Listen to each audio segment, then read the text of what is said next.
सभी विद्यार्थियों का साहित्य क्लासेस में स्वागत है। प्रिय विद्यार्थियों, आज हम हिंदी व्याकरण भाग 3 का अध्ययन करेंगे, जो आपके नए पाठ्यक्रम के अनुसार है। इससे पहले हमने 2 भाग पढ़े, जिसमें अपन ने हिंदी भाषा के संबंध में अध्ययन किया। हिंदी भाषा का दूसरा जो हिंदी व्याकरण का वीडियो था, उसमें हमने हिंदी वर्णमाला के बारे में पढ़ा कि हिंदी वर्णमाला को कितने भागों में बांटा जाता है और किस प्रकार उन्हें विभाजन करके और उनका अध्ययन किया था। जैसे स्वर क्या है, व्यंजन क्या है, व्यंजन में भी अलग अलग प्रकार कौन से हैं, जैसे मान लो कंठ्य व्यंजन कौन से हैं, तालव्य कौन से हैं, इस प्रकार सारे वर्णमाला का अध्ययन किया। अब वर्णमाला आपको पता है कि वर्णों के मेल से क्या बनता है, शब्द बनता है। और आज का जो अपना टॉपिक है वो है शब्द विचार। शब्द कैसे बनता है, शब्दों के भेद अर्थात शब्दों के प्रकार कितने हैं, और उससे संबंधित आपको गृह कार्य भी दिया जाएगा। और उस गृह कार्यों को आप अपने संबंधित जो विषय अध्यापक है उस विषय अध्यापक के पास अवश्य भेजें। कक्षा 6 से लेकर के 12 तक के लिए बहुत ही उपयोगी वीडियो है। उसके साथ ही प्रतियोगी परीक्षाओं की जो तैयारी कर रहे हैं उन सभी विद्यार्थियों के लिए उपयोगी प्रश्नोत्तर छांटे गए हैं। उपयोगी प्रश्न, जैसे मान लो शब्द विचार से संबंधित प्रत्येक जो कंपटीशन होता है उस कंपटीशन में इससे संबंधित प्रश्न पूछे जाते हैं। 6ठी से 12वीं तक के विद्यार्थी जो ऑनलाइन एजुकेशन का अध्ययन कर रहे हैं उनका जो नया पाठ्यक्रम है और उसमें जो एनसीईआरटी का जो पाठ्यक्रम है उस पाठ्यक्रम के अनुसार आपको अध्ययन करवाया जा रहा है। तो आप सभी विद्यार्थी ध्यान पूर्वक इसे पढ़ें और पढ़ करके जो भी प्रश्न आपको भेजे जा रहे हैं, इन प्रश्नों की आपके लिए एक पीडीएफ भी भेजी जाएगी। उस पीडीएफ में अध्ययन करके और आप उनका उत्तर इन वीडियो को देख करके अपनी कॉपी में करें, और वह कॉपी की जो फोटो है वो आप अपने टीचर के पास भी भेजें। और यदि आप चाहें तो मेरे जो व्हाट्सएप ग्रुप नंबर है उस पर भी आप भेज सकते हैं। आप सभी की सुविधा के लिए जो व्हाट्सएप ग्रुप बनाया गया है उस व्हाट्सएप ग्रुप में आप निश्चित रूप से ऐड हो जाएं।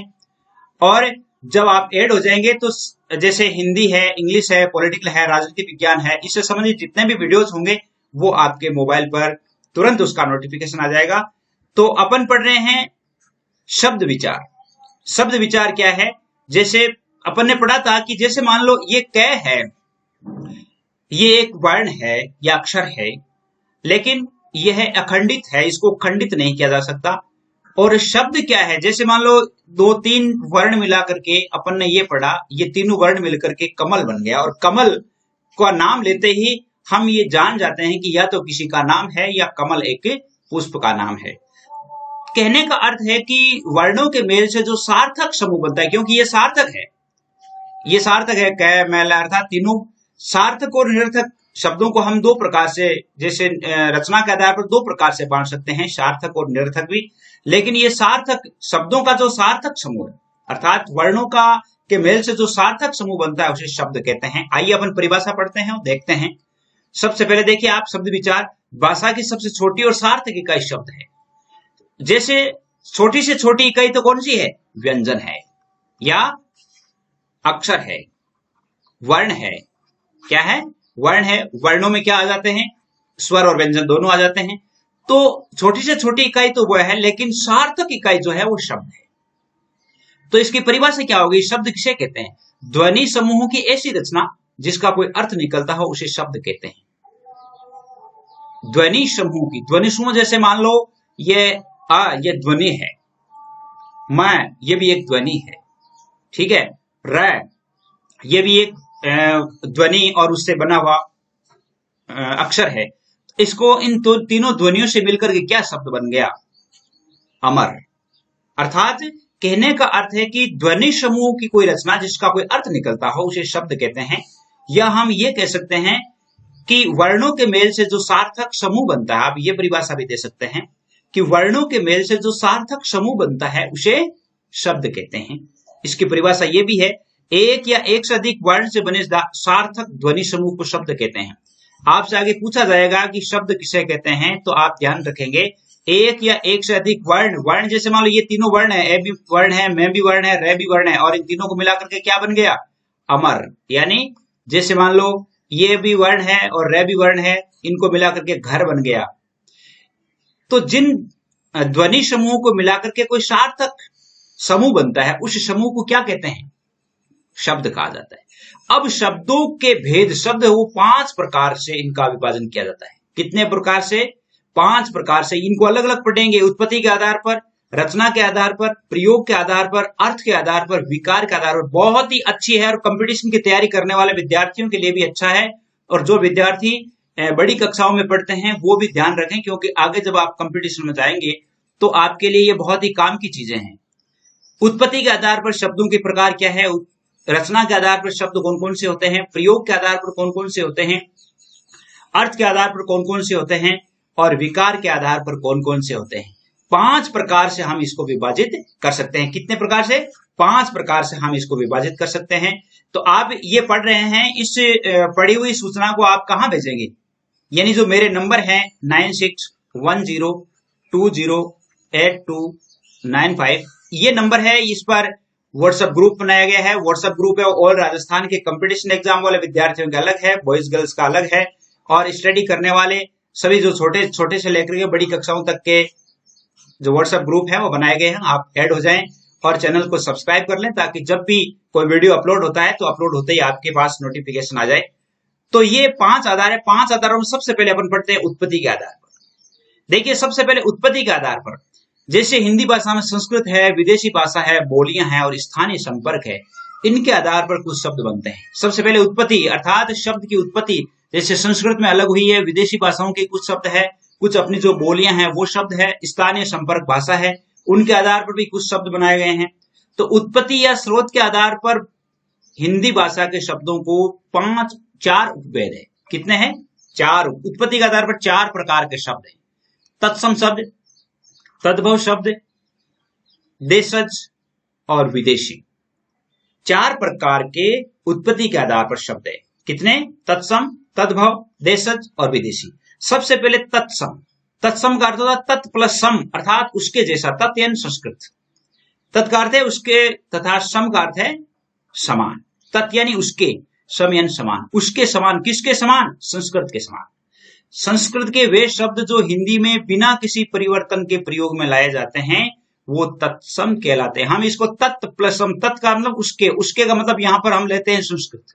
क्या ले लेते हैं? संस्कृत। सम यानी समान।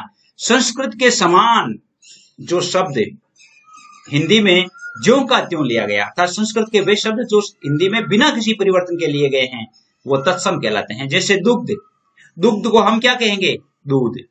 रात्रि को रात, है ना? तो इस प्रकार जैसे गुरु, फल, अटालिका, अटारी, उष्ट्र, ऊंट, कर्ण, कान, चंद्र, चांद, अग्नि, आग, यानी ये गर्दभ, गधा, क्षेत्र, खेत, ये शब्द क्या है? तत्सम है। तत्सम को हम तद्भव में बदलते। तद्भव का मतलब होता है तद यानी उससे, भव यानी उसके, मतलब उससे उत्पन्न, यानी क्या हुआ? उससे उत्पन्न। या तद्भव यानी उसके समान थे। कभी ये शब्द है वो उसी से उत्पन्न हुए हैं, संस्कृत से। किससे? संस्कृत से। तो तद्भव वो शब्द हो गए, सभी शब्द संस्कृत शब्दों से विकसित हुए हैं। तद्भव किससे हुए हैं? जैसे दुग्ध का मतलब दूध, अग्नि का आग, सर्प यानी सांप, पत्र का मतलब पता, अटारी यानी अटालिका, उष्ट्र ऊंट, कर्ण कान, चांद मतलब चंद्र, आग यानी अग्नि, आम यानी आम्र। यानी इस प्रकार क्या है, ये सारे खेत यानी क्षेत्र, ये सारे शब्द, जैसे गधा है, गधा यानी गर्दभ, ये सारे के सारे शब्द है वो संस्कृत से हैं। और धीरे धीरे क्या हुआ कि व्यक्तियों ने जो संस्कृत के शब्द हैं जिनका उच्चारण करने में लोगों को कठिनाई आती थी, तो उन शब्दों को अपने मुख सुख की दृष्टि से या प्रयत्न लाघव के लिए, यानी उनसे को बोलने के लिए कम प्रयत्न करना पड़े, इसके लिए लोगों ने उन्हें तद्भव शब्द बना लिए। तो तद्भव शब्द वो हो गए जो संस्कृत के शब्दों को सरल करके और मुख सुख या प्रयत्न लाघव के लिए जिनको काम में लिया जाता है वो तद्भव शब्द कहलाते हैं। तो आपके ये पूछा जा सकता है बहुत सारे, जैसे मैं आपसे ये पूछूं कि हरिद्रा जो शब्द है, आपको ये लिख के भेजना है, हरिद्रा जो शब्द है इसका तद्भव क्या होगा? तद्भव क्या होगा आप लिख करके भेजेंगे, तद्भव क्या होगा। और भी जैसे बहुत सारे शब्द हैं तो आप उनका अध्ययन करें। अपन तत्सम और तद्भव शब्दों पर एक अलग से वीडियो देखेंगे एक दिन, जिसमें मुख्य मुख्य आपके जो तद्भव और तत्सम शब्द है जो परीक्षाओं में पूछे जाते हैं, उसका वीडियो आपको बताया जाएगा। तो तत्सम हो गए, तद्भव हो गए। तीसरा क्या है? देशज शब्द। अब देशज शब्द क्या है? देशज शब्द का मतलब है कि जो शब्द देश में भिन्न भिन्न क्षेत्रों की आम बोलचाल की भाषा से हिंदी में आए हैं।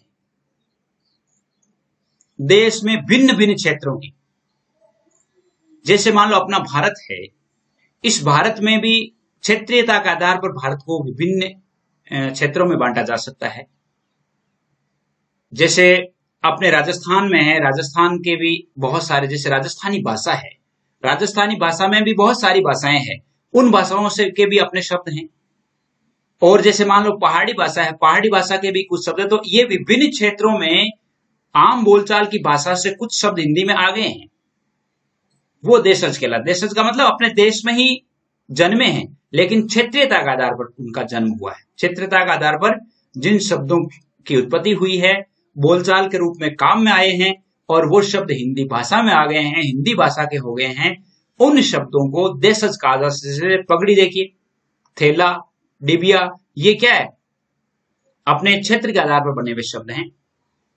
तो कहने का अर्थ है कि किसी भाषा में प्रयुक्त ऐसे क्षेत्रीय शब्द जिनके स्रोत का आधार या तो भाषा व्यवहार हो या उसका पता ही नहीं हो, यानी वो शब्द बना हुआ है लेकिन किसका आधार पर बना है ये पता नहीं हो, क्योंकि वो अपने देश में बना है, जैसे देशज शब्द है।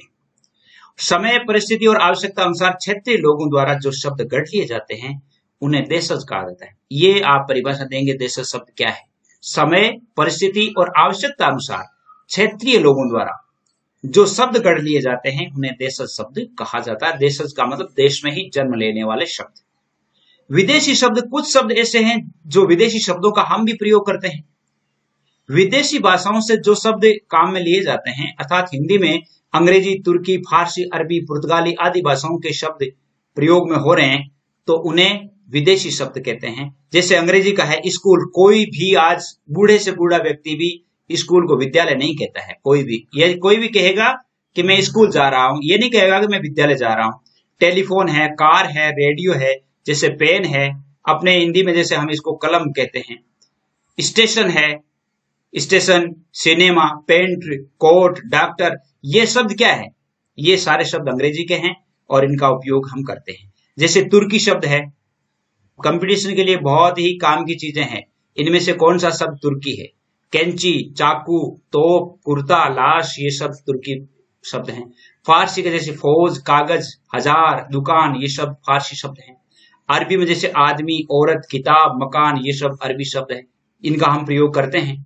तो विदेशी शब्द हो गए जो विदेशी भाषा से लिए गए हैं और उनका प्रयोग होता है। आगे देखिए, आप सभी जैसे अपन ने पहले वो पढ़ लिया उत्पत्ति के आधार पर, दूसरा जो है पढ़ना है वो रचना के आधार पर पढ़ने। रचना के आधार पर रूढ़ शब्द है, यौगिक शब्द है, योग रूढ़ शब्द है। 3 प्रकार है। कितने प्रकार हैं? 3 प्रकार है रचना के आधार पर। रूढ़ शब्द, देखिए रूढ़ शब्द क्या? जो शब्द किसी अन्य शब्द के मेल से न बने हो। रूढ़ शब्द का मतलब उसमें कोई अन्य शब्द नहीं आया हो और उनका खंड करने पर खंडों का कोई अर्थ नहीं निकलता हो। जैसे दाल, घर, जल, ये जो तीनों शब्द हैं, और भी बहुत सारे ऐसे शब्द हैं, इन शब्दों में क्या हुआ है कि इनको हम अलग अलग करेंगे तो उनका कोई अर्थ नहीं बनेगा। ये सब क्या है? रूढ़ है, अर्थात उसी के लिए रूढ़ हो गए हैं, वो उनका ही प्रतीक बन गए हैं और उनके खंड अलग अलग करते हैं। जैसे मान लो अपन ने विद्यालय देखा, विद्यालय, तो इसको यदि अलग अलग करेंगे तो विद्या प्लस आलय होगा। विद्या का मतलब विद्या और आलय का मतलब घर, अर्थात जहां पर विद्या पढ़ाई जाती हो, विद्या का घर हो, उसे विद्यालय कहा जाता है। देवालय, देवताओं का घर। तो इस प्रकार क्या है कि उन शब्दों का अर्थ है, लेकिन इनके अगर टुकड़े किए जाते हैं तो उनका कोई अर्थ नहीं है, तो वो रूढ़ होते हैं। रूढ़ कौन से होते हैं? जो किसी शब्द के मेल से नहीं बनते हो। दूसरी बात, उनका खंड करने पर या उनके टुकड़े करने पर उनका कोई अर्थ नहीं निकलता हो, वो शब्द क्या कहलाते हैं? रूढ़ शब्द कहलाते हैं। दूसरा है यौगिक, नाम से ही है, योगी मतलब योग करके बना, अर्थात जुड़ना। जो शब्द 2 या 2 से अधिक शब्दों के मेल से बने होते हैं उन्हें यौगिक कहा जाता है। इन शब्दों में एक रूढ़ शब्द होता है तथा उसके अतिरिक्त एक अन्य शब्द या शब्दांश होता है। जैसे अनपढ़, यानी पढ़ जो शब्द है इसके अन उपसर्ग लगा है और यह अनपढ़ बन गया। गुणवान, जैसे गुण शब्द के वान प्रत्यय लगा है और गुणवान शब्द बन गया। यौगिक शब्दों की रचना उपसर्ग, प्रत्यय और समाज के द्वारा होती है। कुछ उपसर्गों के द्वारा, कुछ प्रत्ययों के द्वारा और समाज के द्वारा कुछ शब्दांश है, उन शब्दांशों के द्वारा यौगिक शब्दों की रचना होती है। तो यौगिक शब्दों में क्या है, एक रूढ़ शब्द हो सकता है और दूसरा जो है कोई प्रत्यय के द्वारा बन जाता है या कोई उपसर्ग लगा करके बना दिया जाता है। उपसर्ग या प्रत्यय के आधार पर इनको बनाया जाता है, तो वो यौगिक होते हैं। यौगिक का मतलब योग करके, जुड़ करके बन गए हैं। तीसरा रचना के आधार पर है योग रूढ़। अब देखिए योग रूढ़ क्या है। योग रूढ़ का मतलब कुछ यौगिक शब्द ऐसे होते हैं जिनका अर्थ रूढ़ हो गया है, अर्थात वो व्यक्ति विशेष या वस्तु विशेष के लिए काम में लिए जाते हैं, उसे योग रूढ़ कहते हैं। योग रूढ़ का मतलब है कि उनमें यौगिक तो है ही, वो यौगिक के साथ साथ वो रूढ़ हो गए, अर्थात दूसरे के लिए वो काम में नहीं लिया जाता। जैसे अन उपसर्ग है, ठीक है, प्लस पढ़, ये अनपढ़ है, अनपढ़ शब्द है, वो एक यौगिक है। इसी प्रकार जैसे चार पाई, चार शब्द अलग है, पाई अलग है, यानी चार पांव वाली अर्थात खाट। चार पाई, चार पांव वाले तो जानवर भी होते हैं लेकिन उनको चार पाई नहीं कहते हैं, क्योंकि ये शब्द चार पाई अर्थात खाट के लिए ही रूढ़ हो गया है। मतलब अब अर्थ है वो चार पाई का अर्थ खाट ही होगा। जैसे पंकज, पंक प्लस अज, अर्थात पंकज में पंक प्लस ज है। पंकज यानी कमल, पंक यानी कीचड़, कीचड़ में पैदा होने वाला। कीचड़ में तो बहुत सारे कीट भी पैदा होते हैं लेकिन उनको पंकज नहीं कहा जाता, क्योंकि ये पंकज जो शब्द है, पंकज जो शब्द है वो कमल के लिए रूढ़ हो गया है, इसलिए ये योग रूढ़ है। अब जैसे मान लो ऐसे अपन एक दिन एक वीडियो देखेंगे, उस वीडियो में अपन इस प्रकार के शब्दों के आधार पर आपको प्रश्न पूछा जाएगा कि इनमें से कौन सा योग रूढ़ है, कौन सा यौगिक है, कौन सा रूढ़ शब्द है। तो इस प्रकार के प्रश्न भी आपसे पूछे जाएंगे। तो आज अपन परिचय करने इनका। जैसे कमल है तो ये कमल किसके लिए योग रूढ़ हो गया, यानी कमल पुष्प के लिए पंकज है वो योग रूढ़ हो गया। तो जैसे ये तीनों पढ़ लिए। इसके अलावा तीसरा जो भेद है वो प्रयोग के आधार पर है। किसके आधार पर है, प्रयोग के आधार पर है। जब हम अपने विचार बोलकर या लिखकर प्रकट करते हैं तो शब्दों को कभी कभी ज्यों का त्यों प्रयोग करते हैं, कभी कभी कुछ बदल करके प्रयोग करते हैं। लिंग, काल तथा वचन से प्रभावित होते हैं तो कुछ नहीं होते हैं।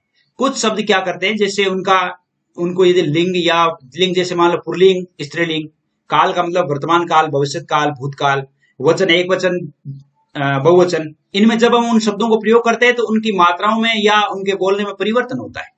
उसके आधार पर शब्दों के दो भेद होते हैं, विकारी शब्द और अविकारी शब्द। कहने का अर्थ है कि प्रयोग के आधार पर दो प्रकार के शब्द होते हैं, विकारी शब्द, अविकारी शब्द। विकारी शब्द का अर्थ है कि जिन शब्दों का प्रयोग करने पर लिंग, वचन, कारक और काल और पुरुष के आधार पर जिन शब्दों का रूप बदल जाता है या जिनमें विकार आ जाता है उन्हें विकारी कहते हैं। जैसे एक शब्द है लड़की खेलती है, ठीक है, लड़की खेलती है, लड़कियां खेलती है। एक लड़की खेलती है तब तो क्या हुआ, एक लड़की है, तो खेलती है हुआ है ना। इससे ज्यादा मान लो एक से ज्यादा है तो वो क्या हो गई, लड़कियां हो गई।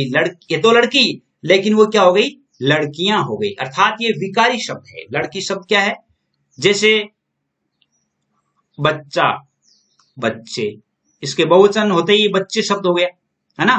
औरत, औरतें, वचन के आधार पर, लिंग के आधार पर, है ना। जैसे मान लो एक शब्द है कि सीता घर जाती है और एक है रमेश घर जाता है। अब जैसे मान लो देखिए सीता शब्द है वो क्या है, जाना शब्द क्या है, ये क्रिया है, लेकिन सीता स्त्रीलिंग है इसलिए ती है हो गया, और ये पुल्लिंग है इसलिए ता है हो गया। तो इनसे क्या होता है कि ऐसे विकारी शब्द होते हैं, इनको क्या कहेंगे, विकारी शब्द, अर्थात लिंग, वचन और कारक और काल पुरुष के अनुसार, काल के आधार पर, पुरुष के आधार पर उनमें क्या होता है, परिवर्तन हो जाता है, तो विकारी कहलाते हैं। अविकारी शब्द का अर्थ है जिनमें लिंग, वचन, पुरुष और कारक के आधार पर, काल के आधार पर उनका कोई रूप नहीं बदलता, अर्थात उनका जब हम प्रयोग करेंगे तो उनको वैसे के वैसे ही प्रयोग में आना होगा, वो अविकारी होते हैं। अविकारी शब्द कौन कौन से होते हैं? देखिए, क्रिया विशेषण, समुच्चय बोधक, विस्मयादि बोधक और संबंध बोधक, ये अविकारी होते हैं। आपके लिए ध्यान देने योग्य बात है, एक तो क्रिया विशेषण जो क्रिया की विशेषता बताते हैं, समुच्चय समूह की विशेषता दिलाने वाले, विस्मयादि बोधक शब्द और संबंध बोधक शब्द, ये अविकारी होते हैं। जैसे क्रिया विशेषण ऊपर, वहां, कल, तेज। जैसे मान लो रमेश तेज चल रहा है, शब्द है रमेश तेज चल रहा है, सभी विद्यार्थी तेज चल रहे हैं, तो तेज शब्द में कोई परिवर्तन हुआ? नहीं हुआ, इसका मतलब ये अविकारी है। जैसे मान लो विद्यार्थी वहां गए, विद्यार्थी वहां गए, विद्यार्थी वहां गए, इसका अर्थ है कि बहुवचन है, लेकिन अगर हम इसको एक वचन में काम में लेंगे, रमेश वहां गया, तो वहां शब्द है वो वहां का वहीं रहेगा, अर्थात उसमें कोई प्रकार का कोई परिवर्तन नहीं होगा, ये अविकारी है। जैसे और है, ये समुच्चय बोधक है, तथा है, इसलिए है, की है, ये भी क्या है? अविकारी है। भाई मान लो आपके परीक्षा में आ जाए कि इनमें से अविकारी शब्द कौन सा है, और इनको दे दिया, जैसे ऊपर, वहां, कल, तेज, और, इसलिए, तो इसका अर्थ है कि ये अविकारी है। विस्मयादि बोधक जैसे ओ, हाय, शाबाश, शाबाश आपने ये किया, या शाबाश मोहन आप विद्यालय में प्रथम आए हैं, या शाबाश विद्यार्थियों आप सभी ने ये अच्छा काम किया है। तो ये सब क्या है? विस्मयादि बोधक है, लेकिन अविकारी है। संबंध बोधक का मतलब के नीचे, के बिना। जैसे आपके बिना, के बिना शब्द एक ही रहेगा, के नीचे है, उसमें कोई परिवर्तन नहीं होगा, इसका मतलब ये क्या है? अविकारी शब्द है। प्रयोग के आधार पर विकारी और अविकारी होते हैं। विकारी का मतलब होता है जिनमें विकार आ जाता है, अविकारी का मतलब होता है जिनमें विकार नहीं आता है, कोई परिवर्तन नहीं होता है। अगला जो है अपना, वो है अर्थ के आधार। अर्थ के आधार पर, अर्थ की विविधता के आधार पर शब्दों के 6 प्रकार है। कौन से? 6 प्रकार है। वैसे यदि हम अर्थ के आधार पर दो प्रकार भी लेते हैं, सार्थक और दूसरा निरर्थक। सार्थक शब्द और निरर्थक शब्द भी होते हैं। सार्थक का मतलब होता है जिसका अर्थ होता है, निरर्थक का मतलब जिससे अर्थ नहीं होता। तो आप सोचेंगे कि ऐसे कौन से शब्द है जिनका अर्थ ही नहीं होता। जैसे मान लो हम कहीं जा रहे हैं और हमने कहा आओ पानी वानी पी लेते हैं, आओ पानी वानी पी लेते हैं, एक सेंटेंस कहा, पानी का अर्थ है, पी लेते हैं अर्थ है, लेकिन इस वाणी का अर्थ क्या है? ये निरर्थक शब्द है। अर्थात सार्थक शब्दों के साथ कुछ ऐसी ध्वनियां, ऐसे ध्वनि समूह जुड़ जाते हैं जिनका कोई अर्थ नहीं होता, या उनका ही पुष्टि करने के लिए, या यूं ही उनका प्रयोग हो जाता है। दूध बूध, किताब किताब, है ना, पानी वानी, ये सब क्या है? ये निरर्थक होते हैं। या जैसे मान लो इस प्रकार के शब्द बन गए, आप ऐसे ही बना दिया जिसका कोई अर्थ ही नहीं है, तो वो निरर्थक हो गए। और जैसे मान लीजिए एकार्थी शब्द है, अनेकार्थी है, पर्यायवाची है, विलोम शब्द है, श्रुतिशम भिन्नार्थक शब्द है, अनेक शब्दों के लिए एक शब्द है, ये अर्थ के आधार पर है। एकार्थी का मतलब जिसका एक ही अर्थ है।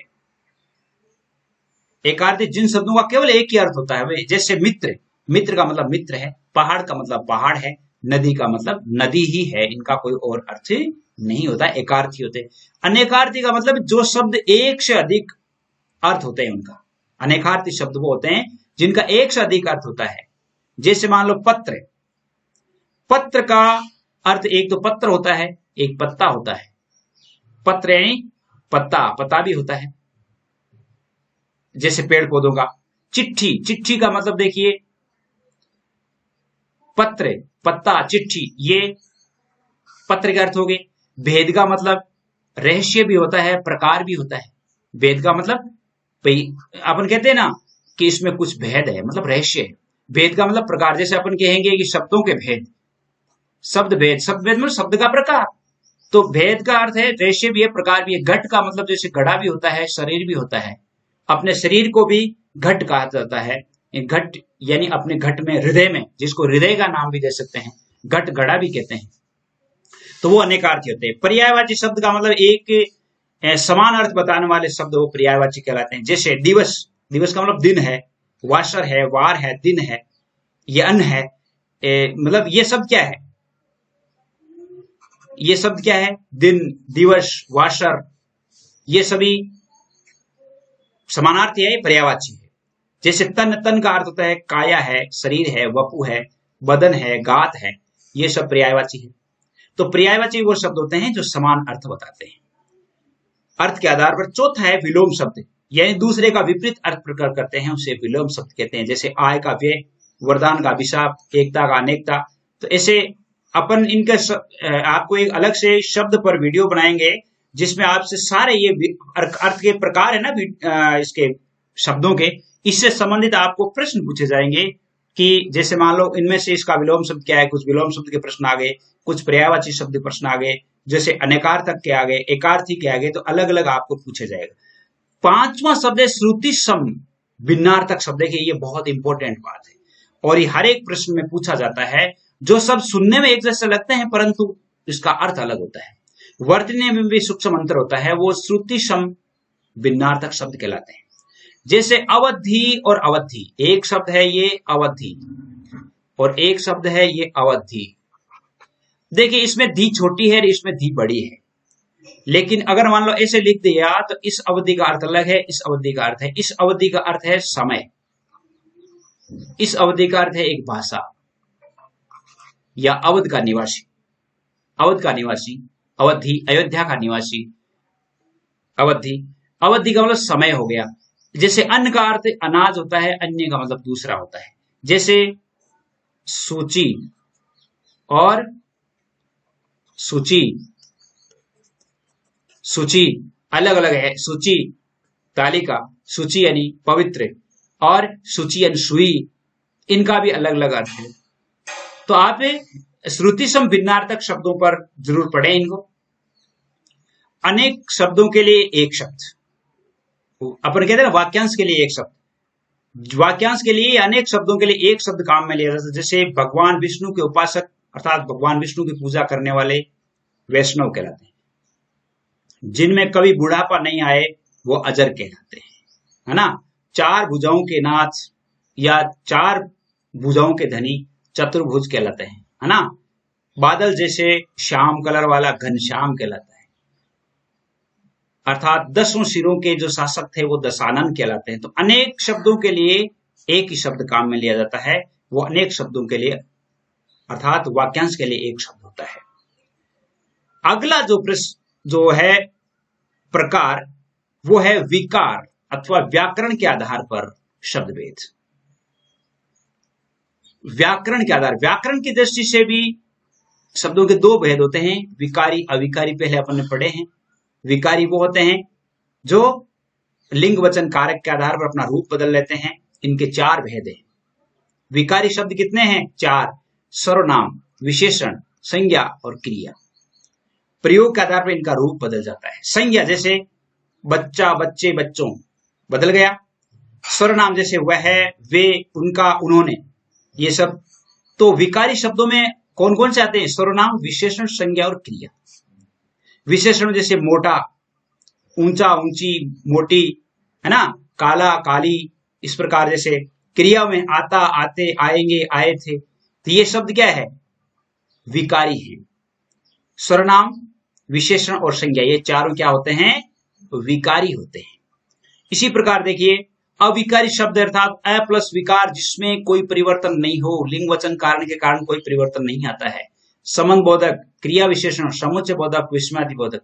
क्रिया विशेषण जैसे धीरे धीरे, बाहर, जल्दी, जैसे धीरे धीरे शब्द, ये क्रिया विशेषण है। अगर मान लो इनमें से एक प्रश्न आ गया कि राधा धीरे धीरे चल रही थी, जा रही थी, चल रही थी, आपसे पूछा जाए कि इनमें से क्रिया विशेषण कौन सा है, तो धीरे धीरे शब्द है वो क्या है? क्रिया विशेषण है।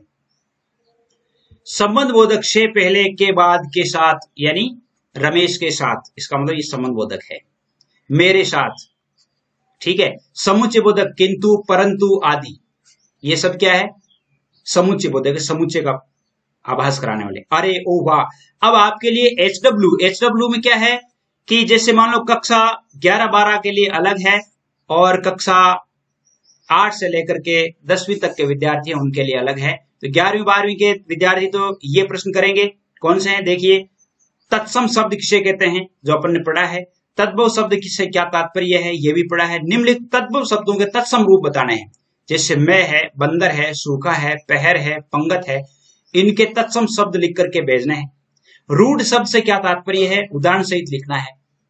यौगिक और योग रूढ़ में क्या अंतर है, यौगिक जैसा अपन ने पढ़े थे ना भाई, जैसे रूढ़ शब्द, यौगिक और योग रूढ़ शब्द, तो उनमें से यौगिक और योग रूढ़ में क्या अंतर है वो बताना है। प्रयोग के आधार पर और अर्थ के आधार पर शब्द के कितने भेद, अर्थ के आधार पर अलग है, प्रयोग के आधार पर अलग है, जो अपन ने अभी पढ़ा है, तो आप निश्चित रूप से इनको बताएंगे, देखेंगे।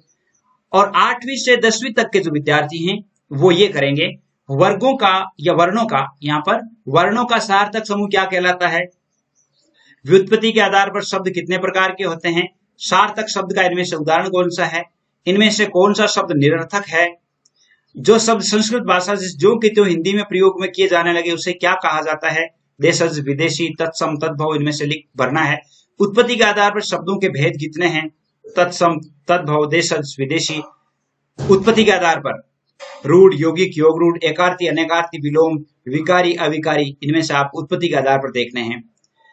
तद्भव शब्द किस आधार पर शब्द का भेद है, तद्भव अर्थ के आधार पर, प्रयोग के आधार पर, रचना के आधार पर, उत्पत्ति के आधार पर।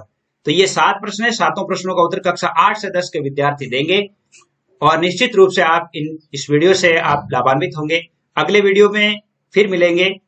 आज बस इतना ही। जय हिंद, जय भारत। आप सभी के लिए जो 9610208295 इन पर आप निश्चित रूप से अपने व्हाट्सएप नंबर रजिस्टर करवा दें। निःशुल्क है, ये ऑनलाइन क्लास है, इसमें किसी प्रकार कोई फीस नहीं है। तो आप निश्चित रूप से मेरे साथ बने रहें और इस चैनल को सब्सक्राइब अवश्य कर लें। जय हिंद, जय भारत।